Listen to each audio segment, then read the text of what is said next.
I became a first responder because I had that, I guess, the natural helping gene. We talk a little bit about it being a bit of a helper gene that the people that do helper type work have, that where there's a sense of satisfaction that comes with the experience of helping another person. I don't feel that anybody should be in pain, either mentally or physically.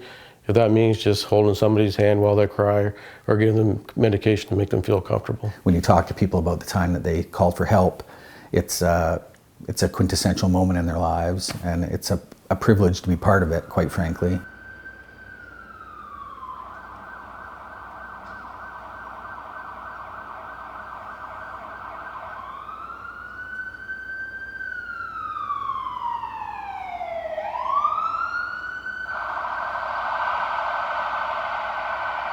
Halifax was hit with Hurricane Juan back in 2003.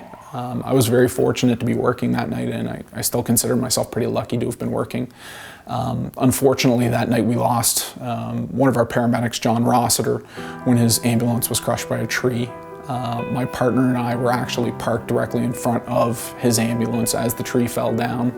And I was the first officer and the first member who got in to the back of the ambulance during that night. And I think that was probably the initial incident that kind of set the tone for my workplace stress and for what we now know as PTSD. I was unfortunate. You don't get to pick your calls when you're a paramedic, to have been sort of involved in 3 fairly rapid succession responses to people I knew. We always describe it as putting a shoebox into a closet. For me, the closet was getting pretty full. I always kind of liken it to compounding interest. You put a certain amount of money into a bank, and over time that's going to compound. And unless you withdraw from that, with regular withdrawals, it's going to compound and compound and compound. One of my colleagues who died during Hurricane Juan, I was present for that experience, highly traumatizing experience. The following night, we had a mother and 2 small children who were killed in a house fire. One of my colleagues who was murdered, and I attended the scene of that particular call as well, and a good friend of mine who committed suicide as well. All 3 guys that were paramedics. So in 2010, I attended the sudden death of a 6-month-old baby, which kind of broke the camel's back.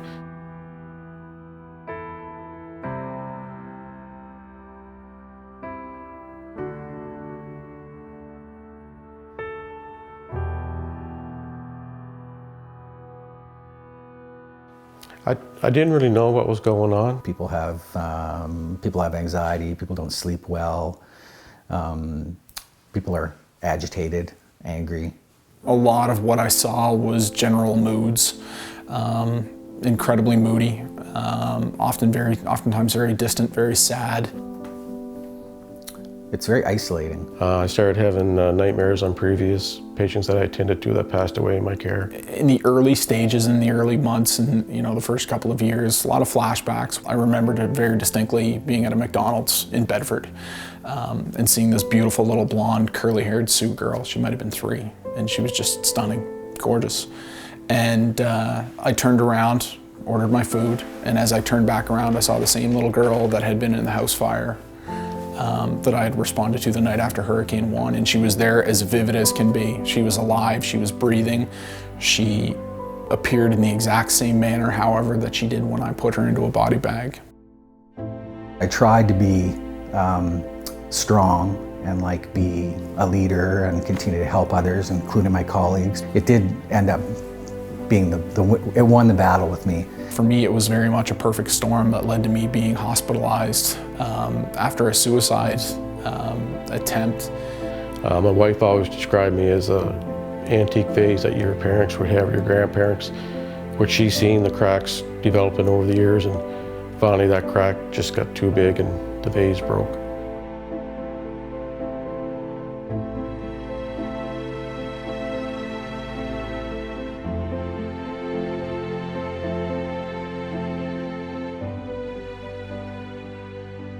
I get calls from friends and colleagues that are struggling, and I'm like, tomorrow you need to do one thing tomorrow, and that's you need to promise me you're going to get out of your house for 20 minutes. I don't care if you stand on your deck and just breathe fresh air for 20 minutes, you need to do it.